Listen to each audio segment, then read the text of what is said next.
L'infirmière disparue de Cagnac-les-Mines reste introuvable depuis près de 3 ans. Son mari Cédric Jubilard est principal suspect va être renvoyé devant la cour d'assises du Tarn. Le Parisien révèle les éléments précis qui ont mené à cette décision.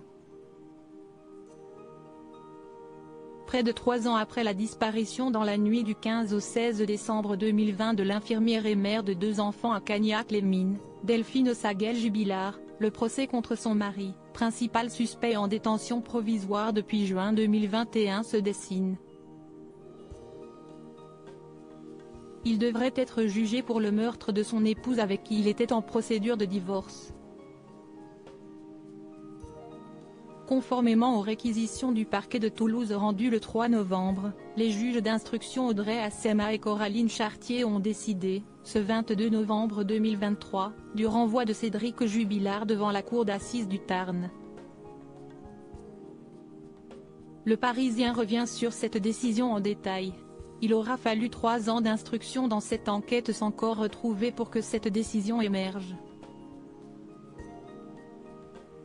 Cédric Jubilard, 36 ans, fait désormais l'objet d'un mandat de dépôt jusqu'à sa comparution devant la cour d'assises du Tarn. Son procès pourrait avoir lieu fin 2024, voire début 2025. Il encourt la réclusion criminelle à perpétuité. Maître Mourad Batik, avocat de plusieurs membres de la famille de l'infirmière a déclaré, selon Le Quotidien, « Nous avions pendant cette instruction beaucoup de questions, nous avons désormais des réponses. » Depuis les débuts, le conseil de l'accusé affirme que les enquêteurs ne cherchent pas d'autres pistes que le mari. Ce à quoi les magistrats instructeurs répondent, contrairement à ce qui a pu être affirmé par Cédric Jubilard, les enquêteurs et les juges d'instruction n'ont pas étudié la seule piste de l'implication de Cédric Jubilard à l'exclusion de tout autre.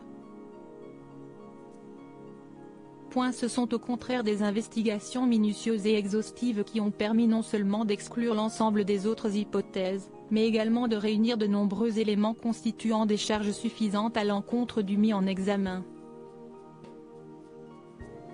Ainsi, ont été écartées les thèses de départ volontaire, suicide, accident et enlèvement. Delphine Jubilard n'avait aucune raison de partir sans en informer personne, sans aucun effet personnel, à une période de couvre-feu et surtout, ses enfants Louis et Elia étaient respectivement âgés de 18 mois et 6 ans à l'époque de fait. Elle était à ce moment-là épanouie dans sa maternité, impliquée dans sa vie professionnelle et investie dans sa nouvelle relation avec son amant.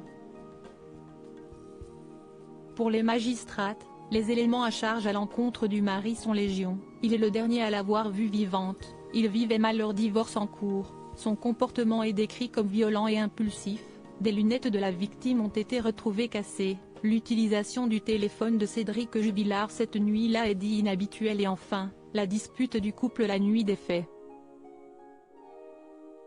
De plus, il n'aurait cessé de mentir lors de l'information judiciaire, d'éluder les questions gênantes, notamment en prétextant avoir perdu la mémoire, de modifier ses versions en s'adaptant aux éléments d'investigation rapportés et en rejetant la faute sur les autres. Le procès se déroulera devant la cour d'assises du Tarn à Albi, où des aménagements spécifiques seront à prévoir pour accueillir un tel procès. Selon une autre source judiciaire rapportée par l'AFP, il pourrait être jugé fin 2024 ou début 2025. Cédric Jubilard est présumé innocent des faits qui lui sont reprochés jusqu'à la fin définitive de son procès.